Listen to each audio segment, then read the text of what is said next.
The Deathwing are the Terminator wing of the Dark Angel's army. And in the new book, we have some really exciting new tools to build really powerful and thematic lists. What we're going to do now is actually break it all down, talk about what you can do, what's changed, and also what we want to try in our own games.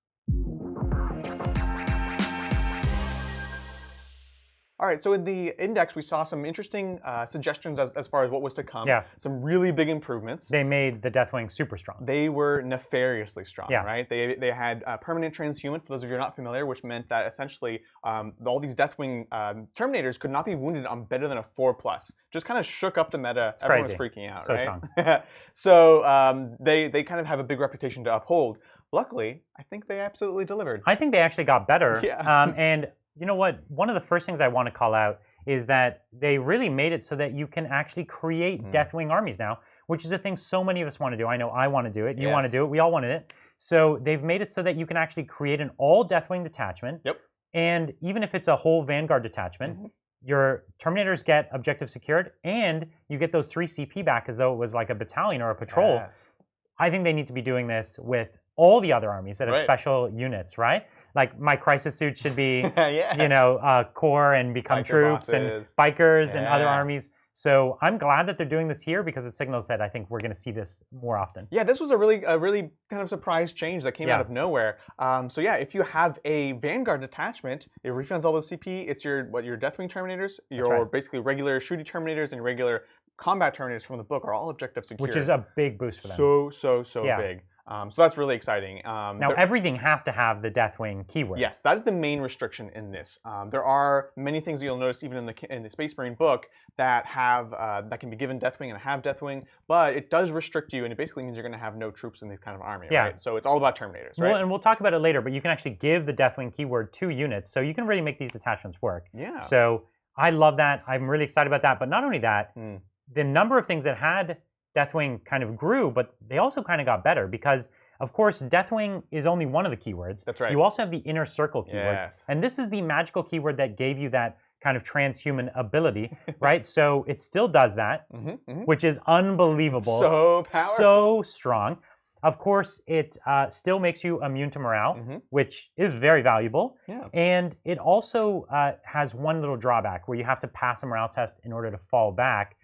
Space Marines have great leadership, and often they want to be stuck in, so this isn't really that big of a negative. I think it's all good. And one of the cool bonuses to this is, again, this is coming from the Inner Circle keyword, which previously was only on the Dark Angel specific units. That was the things in that sort of temporary index that we got. Now, in this book, it says all Deathwing models gain the Inner Circle ability. And so that means things like your Blade Guard, all your Terminator captains from the main book, all those things are now going to get this Inner Circle, which we could tell from before that was probably what they wanted to do, but now it's official. This is what's happening. Really, really exciting. Yeah, this is absolutely excellent on your characters, no doubt. But the Blade Guard that you brought up, they super shine. They're already hugely powerful. They're one of the units that did not get nerfed in the recent FAQ. They're so strong. They work really well in this army, and they're really, really powerful with transhuman. Just so powerful. That's right. Now, there was another change that a lot of people were curious to see was how would the Doctrine and the Super Doctrine be affected with this army? They've been in kind of a weird spot before. For those of you who are not familiar, their chapter tactic is Grim Resolve. This gives you +1 to hit if you did not move in the previous move phase. So if you didn't move, you can shoot with +1, or if you were charged, you get +1 to hit. So it's cool, but it's very specific. Yeah, it's situational, but it's good, especially if you're on the defense. Yeah, it's very strong. Exactly. And then, of course, they also make you immune to attrition, which is like, it's cool, but nothing crazy. Fine. Now, their Super Doctrine is different depending on which wing, basically, your models belong to. So there's a separate one for Raven Wing models, one for non-Deathwing infantry, basically green wing. And then Deathwing models. So in this case, we want to talk about the Deathwing, of course, and their rule is implacable. Yeah, it's really, really cool, right? Basically, what it allows you to do is if you're in the Assault Doctrine, so they're an Assault Doctrine specialty, which makes sense, it's going to allow them to reroll wounds against characters or any models with 8 wounds or more. So really bring down those big things, bring down the heroes, which is great. I think it's really, really strong. I think it's great. And it's funny because it's important to mention what it was before, which was the extra range during the Devastator Doctrine for the whole army, which was awful. Laughably bad. So bad. So this is a really welcome change, going to make them good at killing and hunting those big things, which is also very on brand for like knights, right? This is what this is about. You know what? In many ways, though, you're going to actually have to build around it, because if you think about Terminators, they either have Lightning Claws, which reroll wounds already, or they have Thunderhammers, which are already wounding on like 2s. So rerolling those 1s, not a huge deal sometimes. Right. You know, so to get the most out of this, you're actually going to have to build and pick your weapons to really optimize it, you know? Yeah, absolutely. So we mentioned the fact that you can actually make new units Deathwing. Yeah, that's right. And this is a new section in the book. It's very similar to Chapter Command or some of the other things that we saw in the Death Guard book, for example, where you can upgrade units. And this one is called Rites of Initiation. Which is so cool. It's really cool. I love it. And it's basically a points increase to specific units that gives them the Deathwing keyword. Yeah. Now, the real reason you want to do this is so that you can have whole detachments that are Deathwing to save you CP. So the way to think about this is you are trading a nominal amount of points for 3 CP, because this detachment would normally cost you 3 CP. Absolutely. You don't really get almost any benefit from doing this. No. And so there are Dreadnoughts you can upgrade, and they do benefit because they will get that Super Doctrine. But almost everything else, all the vehicles, get very, very little. Yeah. The characters, on the other hand, they actually really do benefit. The characters it's a big deal. And again, this is, in this case, the captain keyword, so you can give them Deathwing, which is nice because before, in the book, in the Space Marine book, only the Terminator captains can actually become Deathwing, things like that. So it gives you that flexibility, gives you it gives you permanent transhuman if you're infantry. So that's a big deal. The Lieutenant with Storm Shield gets it, just him, because largely I think they want you using Talon and he's Masters like a Blade Guard captain. Yeah, or and you could take that like Blade Guard captain and Blade Guard lieutenant and make them Deathwing, which is great. That's right, exactly. So it's a cool thing. It just kind of gives you more options for building up the detachments. Just to name the last few, it's got the Land Raider as an option, Repulsor, the Storm Raven, and my personal favorite, as far as the way it's written, transports that can carry Terminators. So your Thunderhawk gunship. Yeah, it's so funny. So yeah, that is Rites of Initiation. Nice little touch to kind of help fill out the army, right? I think it's great. Okay, well, the Deathwing also have some unique stratagems, and they have some stratagems that kind of just work well with them, which is really great. One of the first ones is Deathwing Assault. This was one they already had, but it's changed a little bit, right? Yeah. It used to be the extra shots, right? Yeah, that's right. Essentially double shooting. Double shooting. Yeah, which was very saucy. Now it's a single command point. Yeah. And it gives one of your Deathwing units +1 to wound from shooting on the turn that they deep struck. Right. It's interesting. It's a bit more specific than you might think. It's very, very specific. Yeah, exactly. Having to have deep struck, and then just the +1 to wound. +1 to wound is great for 1 CP. It's great, yeah. But the restriction of after you deep strike, that's the part that I don't love as much. Yeah, to me, this is the beginning of a theme that I kind of see in this book, where there are reasons to have big squads again. So you can have, obviously, a bunch of Stormbolters, which at -1 rend and tactical, +1 to wound, it's something. But then you also have the Cyclone missile launchers, which is something that's unique to the army and giving +1 to wound. So this is a weird strat, potentially very good, but very situational, right? Agreed. Yeah. It's not. I wouldn't say it's not quite as powerful as the last strat, but they seem to be getting rid of a lot of double shoots. Yeah. Where they can, or making them more restricted. That's right. Exactly. I think that's a good one. Okay, no foe too great to subdue. This was always a great strat. Yeah. And it's +1 to wound with your Maces of Absolution in combat against a monster or vehicle. Right. This is great. You've got these knights, they're already so strong. Yep. +1 to wound strat, as we said, it's very good. Against monsters and vehicles, a lot of the time you want that +1 to wound. Yeah. So I think this is just always a great strat. This is perfect because they're strength 8, and so you're at that threshold of either wounding on 3s or 4s, and regardless, this is taking you to the next level and making it that much more efficient. Because before it was like, you don't really want to rely on a 50-50 or something else like that. It's fantastic. So another one is Tactical Appraisal. I'm really interested in this stratagem for its flexibility, right? It's very kind of generic, I guess I would say. Basically, what it is you pick a unit in the beginning of the turn, and within 6 inches of your Warlord, and they get put into the Combat Doctrine immediately, which is awesome. So it's at least the extra AP. But it could also be re-rolling wounds against a character or a monster. This ability to throttle this damage at a key moment before turn 3 is really important. Put that on Terminators, send them into the Redemptor or whatever it is that's harassing you. So it's a nice little trick, right? Yeah. Okay, the last strat we're going to talk about is Intractable. It's 2 CP, and you basically can take a Dark Angel's unit, and they can fall back and shoot. nice. And if you are the inner circle, you do not have to pass leadership test to fall back. So when it was like really, really crucial that you fall back and you know, maybe even someone put some leadership debuffs on you. That's true, actually. You could just get out, or falling back and shooting is great, especially again, those big Terminator squads with those missile launchers could be big. Big deal. Being able to fall back and shoot. And this does apply to everyone. In this case, we're thinking about Deathwing, but this is, of course, Eradicators and Scepters, other things. So just a great strat that I'm sure the White Scars already appreciate, and now the Dark Angels will be happy to have it. Absolutely. Now, there's a number of relics you can take, of course, but what we want to talk about here is the one Deathwing specific relic. That's right. And this was a very infamous one before. This one was just so absurd in the index. It used to be a 5+ Feel No Pain for your Terminators within 6. Yeah, it was unreasonable. Unreasonable. It's still unreasonable, but in a good way. This is the Pennant of Remembrance. That's and right. This is during your command phase. You pick one of your units within 6 inches, and they get -1 damage. Which is very, very strong on Terminators. Imagine these guys, they already have the transhuman. Yeah. They already have Terminator armor, right? They already have invulnerable saves. -1 damage is stacking such a big layer on top of them. Yeah. The one thing to remember, it's in the command phase. That's right. So you can't deep strike in and then give it to a unit. So these are for Terminators that start on the board. You're going to have to think about that and plan it. But it's another one of those reasons to take big squads, right? Yeah, exactly. Which is interesting because it's at odds with some of the other things that we've seen in the past. Right. So it's cool to kind of have that encouragement of, do you want to have these small squads? Do you want to get these amazing buffs? Yeah. It's a cool balance to have in the game. It's like genuinely a good ability without being broken, whereas the other banner was absurdly broken. It was so dumb. It was unreasonably broken. That's right. So let's go into some Warlords, shall we? That's it. Each of these special wings, well, I should say the Raven Wing and the Deathwing have 2 Warlord traits each. Green Wing is kind of just in everything, right? And so for the Deathwing, the first Warlord trait is a automatic denial once per game. Yeah, it's called Watched. Watched. You're being watched. Which kind of fits in the whole theme of like the Deathwing, right? Yeah. And you know, it's interesting. I think the only thing that it suffers from really is the fact that you have so many amazing Warlord traits that you would take before this one. Okay, I'll say I genuinely think this is rad. Yeah. But you have to pick your Warlord traits before the game, right? Exactly. You just don't know if you're going to be playing against a Psyker. Right. And even if you are playing against a Psyker, your opponent can choose to be out of range. Yeah. Right? Right. And so... because you know exactly who has it. That's right. And it's probably a slow Terminator. Probably.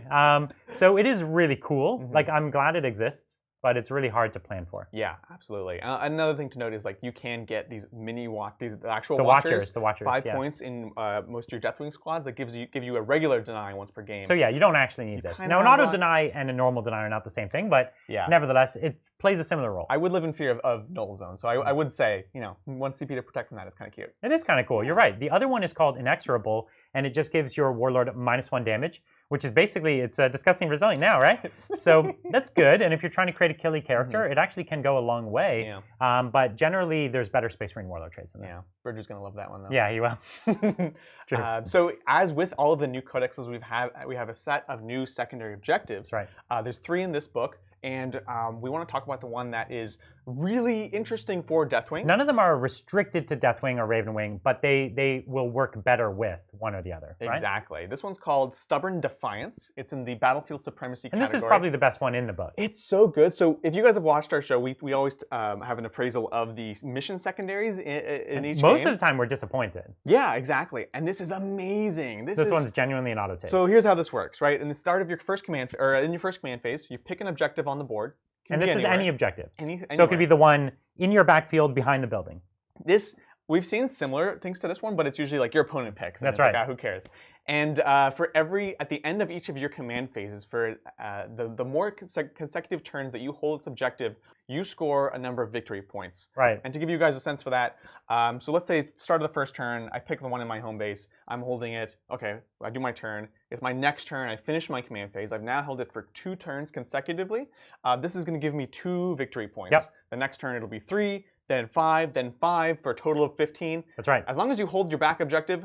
Everyone can hold their backfield objective. If you can't, you've lost already. Yeah. You know, especially if you've got a Terminator squad on it back there, and the Terminators do have OPSEC. That's right. So this is crazy. Normally, there isn't an auto 15 points for staying in your own deployment zone, risking nothing. It's absolutely brutal. Very, very, very strong secondary. You know, particularly mean if you have Terminators, but this does work with all of the Dark Angels, and so I think it's something to be considering in your list building. Especially with those missions where you only have to stand on your backfield objective to get 15 points. Right. That would be so good. Well, that was the thing when I read this. I was like, it's exactly like those ones, which we love playing because it's so easy. So really exciting. It is in the same category as Domination, but like, who cares at that point, right? Yeah. This is a great one. So let's talk about a sample list, Yeah. something that we actually think would be really strong and that you want to play. There's a lot of lists you could build, obviously, and you don't have to go all Deathwing. No. You can just have a detachment of Deathwing and then splice in whatever else you want. But we're going to do a full Deathwing army because that's the real way to do it. Naturally.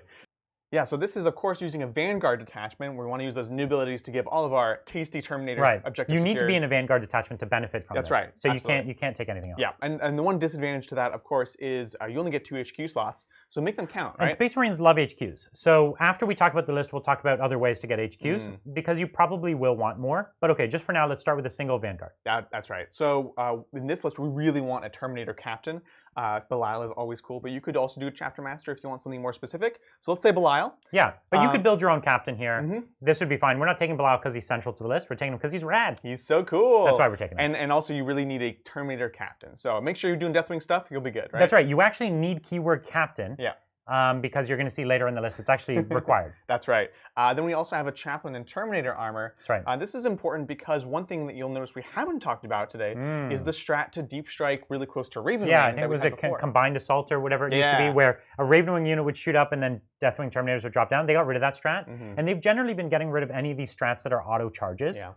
Let's see what happens for the Custodies. But yeah, they've been generally getting rid of these strats, right? And so that's a big strat that you've lost. So how are you going to deliver your Terminators from deep strike? The Chaplain with his +2 to charge aura is the best way to do it. Exactly. So we're rocking up with him. Your other litanies, choose at your discretion. Yeah. And then, of course, we have a ton of elite slots. We have We have more than the max. That's true. More than the maximum, which we'll tell you how we do. Oh, my goodness. We have a 10-man Deathwing Terminator squad with double Lightning Claws.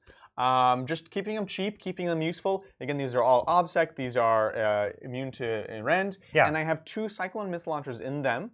I've run them as 10-mans because... well, for a number of reasons, right? You can always combat squad them later on. That's right. So it's not really, you're not risking much. Not much. You can drop down +1 to wound on those 10 bodies with the double cyclone is important. Yeah. And of course, we may or may not have a relic later on that helps as well. Yeah, that's true. So that's a good start. You know, I'm going to talk about my favorite, which is Deathwing Knights. We've got 10 of them. It's hard to leave home without bringing a big, big unit of them. I don't think we need to say why. No, they're obviously amazing. And they can slam so hard. They're great. Exactly. So we've got 20 Terminators. We've got so far. Let's add one onto that, shall we? Yeah. We have another 5-man Deathwing Terminator, also with double Lightning Claws, single Cyclone Missile Launcher, just a smaller squad. Again, objective secured. And you like the claws generally on them. I like the claws, even though they already have the kind of reroll ability. It's just rerolling all the time with the AP is the way to go. Yeah, I think it's really interesting. Yeah, I like the claws too. Yeah. And they look cool. They're so stylish. The only downside is you're losing your bolters, right? Which some people might want to tech out for the bolters, but truthfully there's no wrong option with these Terminators. It's really hard. But the claws just look stylish and they're great. Okay, so we're up to 25 Terminators. I know what you want to talk about now. Yeah, so my favorite unit is the Deathwing Command Squad. That's right. And the Deathwing Command Squad actually is the secret sauce that makes this whole army viable. Yeah. So if you don't have any of these, it's really hard to play the game. The trick to these is they can be a minimum of 2 or a maximum of 5 in a unit. And a 2-man Terminator squad, where that's 6 wounds, right? Basically toughness 8 or whatever, you know what I mean? Like can't be wounded, and they, can just outlast so well. You take all 3 units. Now the first unit doesn't take up a slot as long as you have a captain. That's right. So that's kind of the trick to getting more slots is you get one of these for free. That's right. And I'm really, really, really bullish on these. I would always take them as 2-mans. I think you could take them as 3 as well. But you just want to keep them cheap because you need people to just be places to play the game. Like, oh, I'm going to deep strike just in your backfield for engage, or I'm going to keep one on this backfield objective over here. Now, these guys do not get the OBSEC, is that right? Correct. They're not objective secured. Right. But they function similarly in the sense that they let you play the mission in a way that this list would actually struggle without, right? You just have these massive blocks of Terminators. It's not enough units. And these are super cheap, right? Yeah. So they're a pain to shoot at. Like, oh my gosh. Especially you get them up in cover. Yeah. for that reason, I personally do like the Storm Shields and Thunderhammers on these guys, just to make them that much more annoying. And of course, they have the Bodyguard rule, right? So just like the Death Shroud, as long as you have them within 3 inches of any character, that character is untargetable for the purposes of shooting. Yeah, which is big. It's really big. If you've played against Death Shroud, you know how tough that is. And imagine having to split your fire between 6 of these guys, or between 3 of these different units. Yeah. Really awesome. And so we have that's pretty much maxed out on our slots, but luckily, we have support characters that, just like the command we have 1 slot left, I think. That's right. Yeah, we have 1 slot left, and we're going to use it up with a Deathwing Ancient. That's right. Oh, yes. So we have Deathwing Ancient, which is it's a Terminator Ancient from the book, the Space Marine book, but of course, they get the Deathwing keyword. Get the Inner Circle keyword, right? Exactly. We've given him, of course, Chapter Ancient, upgraded him to be able to give things +1 to hit, and stuff like that. And in this case, we've given him the Relic Pennant of Remembrance. That's right. That's the -1 damage. Make those big unit of Deathwing Knights -1 damage. Stacy. That would be so strong. So I'm really into that, just because that Penitent is still really strong, especially with these big squads. Yeah. It's great. Our last one is the perpetual leader of all Space Marines. That's right. This is the Apothecary, and this is a Deathwing Apothecary. And the nice thing about a Deathwing Apothecary, he also does not take up an elite slot, which is how we have 2 slots more than we're allowed to. We have like 8 elites in a 6 elite army. Right. And of course, we upgrade him Selfless Healer, bringing back one of these Terminators, bringing back a Deathwing Knight. It's a big deal. And you got that 3-inch, the 3-inch bubble of granting 6 up Feel No Pain, so it just makes this bubble that much more terrible. Oh my! -1 damage, 6 up Feel No Pain, 4 up Invulns. It's like, oh my! The list just keeps going. It's bananas. Take that, Death Card. Yeah. So this is more or less the list. We have a couple things you could add. You could take away. Yeah, you're not at 2,000 points just yet, but you're close. This is the strong basis for it. One thing that I think is worth mentioning is the psychic powers in this book are ridiculous. They're bananas. They have ways of turning off auras, of turning off objective secured. They're an auto-include, would you say? They are, yes, I think they're a psyker is an auto-include. Yes, exactly. So for me personally, I would pay the extra CP to almost always get an extra character, because I think the Captain's really essential. I think the Chaplain with the Terminators is really essential. And so in this case, I would actually just pay 2 CP for just 1 more slot, an auxiliary slot, to get a Terminator Librarian with the 2 spells that turn off abilities, basically. It's just too powerful and it's too hard to give up. I agree. You need that extra HQ slot. Now, you could start to take another Vanguard detachment if you want more slots. You could take a Patrol detachment, but now the weird part is you have to take a non-Deathwing unit. Right. So you don't want to do that. It's so weird. The only downside to the Ox is that you don't get your Chapter Tactics on your Librarian, so he's not getting his Transhuman. Whatever, which actually kind of could be a thing. Yeah, absolutely. So you could think about how you want to fit him in. Maybe you want to swap him for the Chaplain, and you're just going to foot slog up the board. Yeah. All of these things are optional. Absolutely. But I think this, as we've just given you here, it's a really great list basis. It's a list that I would want to play. It would be so strong. Yeah. And it's something like 40 Terminator bodies, right? Which is just fantastic. That's like what Space Marines should be. Exactly. Who doesn't love that? So, everyone here is a Terminator. I'm so excited for this army. Yeah. It's thematic, it's interesting, and it's good, right? This is like the perfect trifecta. Really excited to see this on the table. I'm excited that they've kind of fleshed out certain elements, fixed a couple things, but overall kept it very powerful. I can't wait to play these on the table very soon. So if you guys found this to be helpful, go ahead and let us know in the comments below. Like and subscribe as always, and we're going to be having these on the tabletop very soon. So check it out.